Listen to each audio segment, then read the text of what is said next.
everyone! Today is another day to be alive and to live our lives, and of course, to learn another new lessons.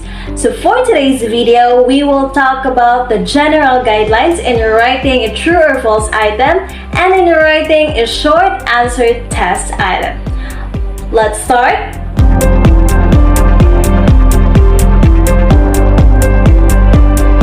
What are the general guidelines in writing true or false items? General guidelines in writing true or false items. True or false items are used to measure learners' ability to identify whether a statement or proposition is true or false. They are the best used when learners' ability to judge or evaluate is one of the desired learning outcomes of the course. There are different variations of the true or false item. These includes the following. First, DEF correction or modified true or false question. In this format, the statement is presented with a keyword or phrase that is underlined and has to supply the correct word or phrase. For example, multiple choice test is authentic. The underlined keyword is authentic, and the answer is false because multiple choice is an objective assessment wherein respondents select only the correct answer from the choices. And authentic is an idea to test students' knowledge and skill in a realistic situation. Second, yes-no variation.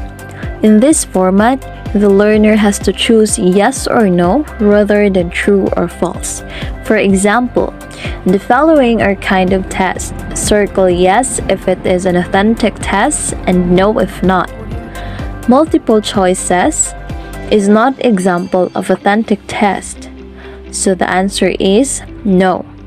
Debates. Yes, because you are exchanging ideas based on facts. End of the term project. Yes, because learners create realistic and creative learning experiences while doing the project. And true or false test is a no. Lastly, A-B variation. So instead of using true or false, the learner has to choose between A and B. These are the examples of the different kinds of tests. The multiple choice tests, debates, end of the term project, and true or false tests. Here, the learners will indicate on which of the following are traditional or authentic tests by circling A if it is traditional test and B if it is authentic. When we say traditional test, it has right or wrong answers, whereas authentic have varying solutions based on how students come to interpret and solve a challenge, problem, or task. Because true or false test items are prone to guessing, as learners are asked to choose between two options, utmost care should be exercised in writing true or false items. These are the following general guidelines in writing true or false items. First, include statements that are completely true or completely false. An example of a faulty statement is, the presidential system of government, where the president is only the head of state or government, is adopted by the United States, Chile, Panama, and South Korea. Whereas a good statement should be, the presidential system where the president is only the head of state or government is adopted by Chile.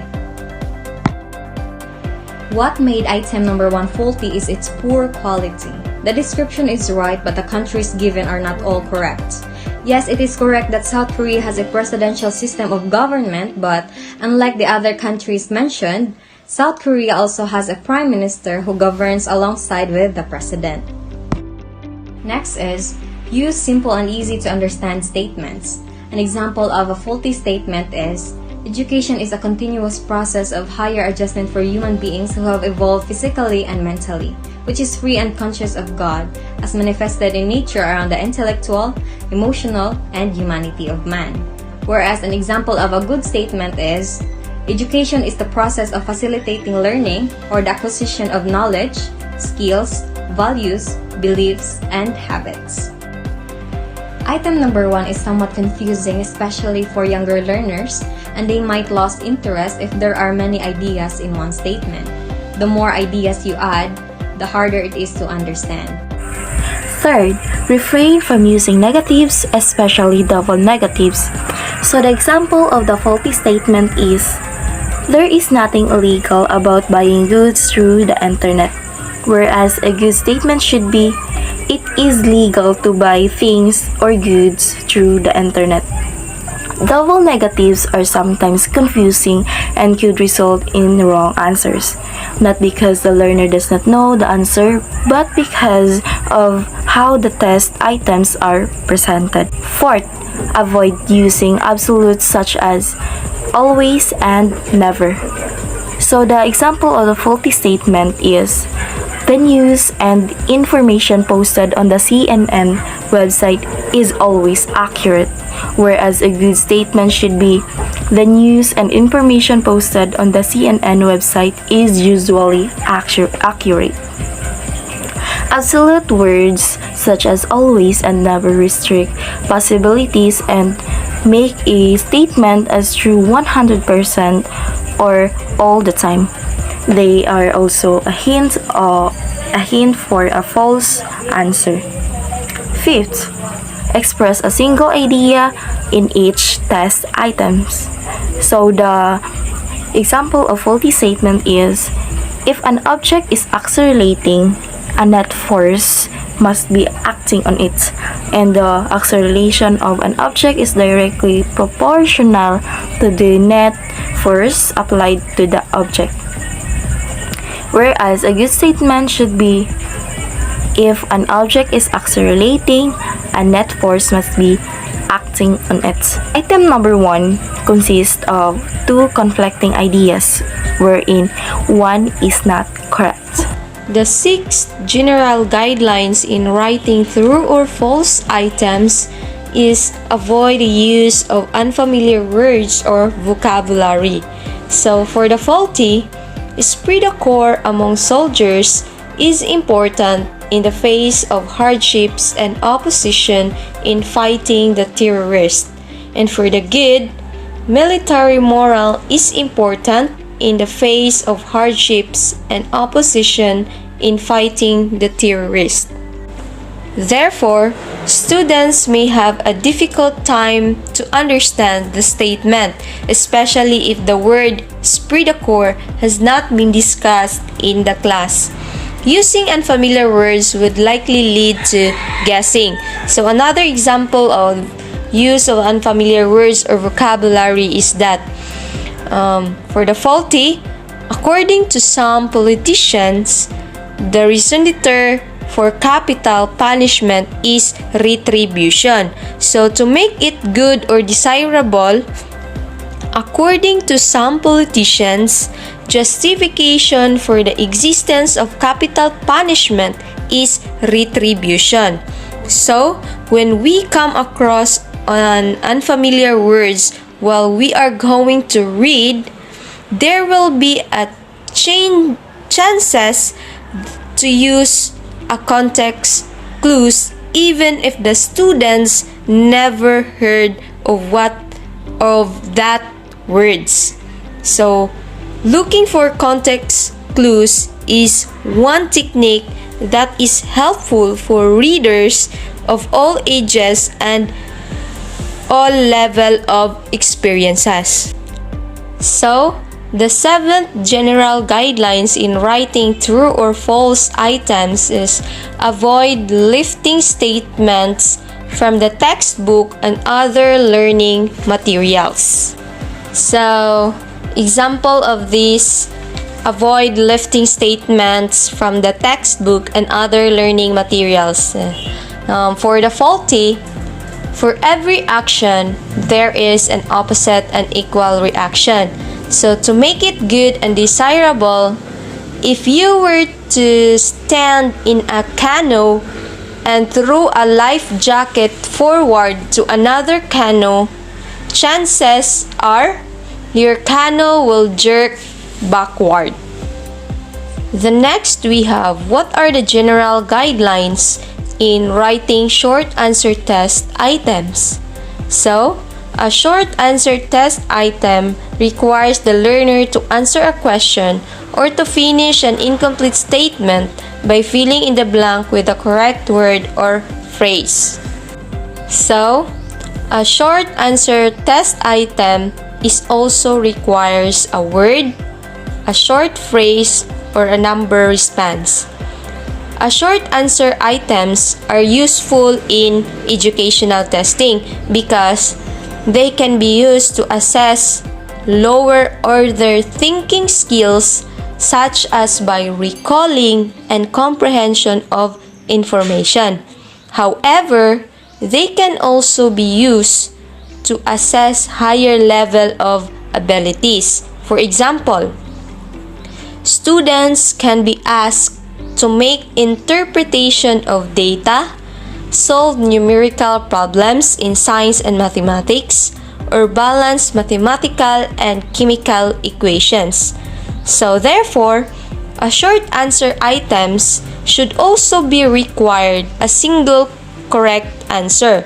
So the items with a short and concise answer tend to be more specific and clear to everyone. So we can place the blank near the end of the sentence. The following are the general guidelines in writing good fill-in-the-blank or completion test items. Number 1.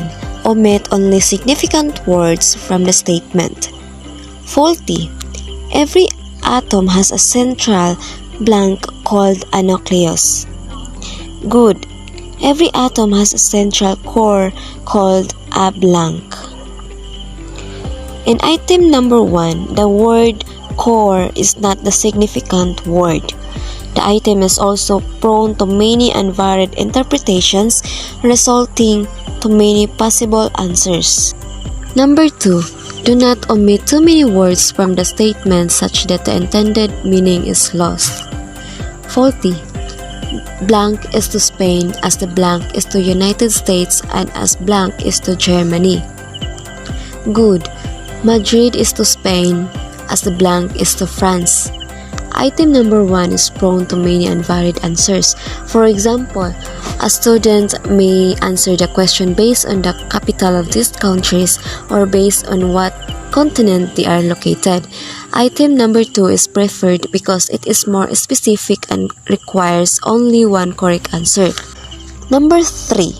Avoid obvious clues to the correct response. Faulty. Ferdinand Marcos declared martial law in 1972. Who was the president during that period? Good. The president during the martial law years was blank. Item number 1 already gave a clue that Ferdinand Marcos was the president during this time because only the president of a country can declare martial law. There are some things to keep in mind when developing the fill-in-the-blank questions. 1. Keep them simple and clear. 2. Keep answers brief. 3. Ensure there is only one correct answer for the blank. 4. Don't give clues to the correct response in the questions. 5. Limit the number of blanks per questions. Be sure that there is only one correct response. Faulty. The government should start using renewable energy sources for generating electricity, such as blank. Good. The government should start using renewable sources of energy by using turbines called blank. Item number 1 has many possible answers because the statement is very general. Example: wind, solar, biomass, geothermal, and hydroelectric. Item number 2 is more specific and only requires one correct answer. Example: wind. Number 5. Avoid grammatical clues to the correct response. Faulty. A subatomic particle with a negative electric charge is called an blank. Good. A subatomic particle with a negative electric charge is called an blank. The word "an" in item number 1 provides a clue that the correct answer starts with a vowel. Number 6. If possible, put the blank at the end of a statement rather than at the beginning. Faulty. Blank is the basic building block of matter. Wood. The basic building block of matter is blank. In item number 1, learners may need to read the sentence until the end before they can recognize the problem, and then reread it again and then answer the question. On the other hand, in item number 2, learners can already identify the context of the problem by reading through the sentence only once and without having to go back and reread the sentence.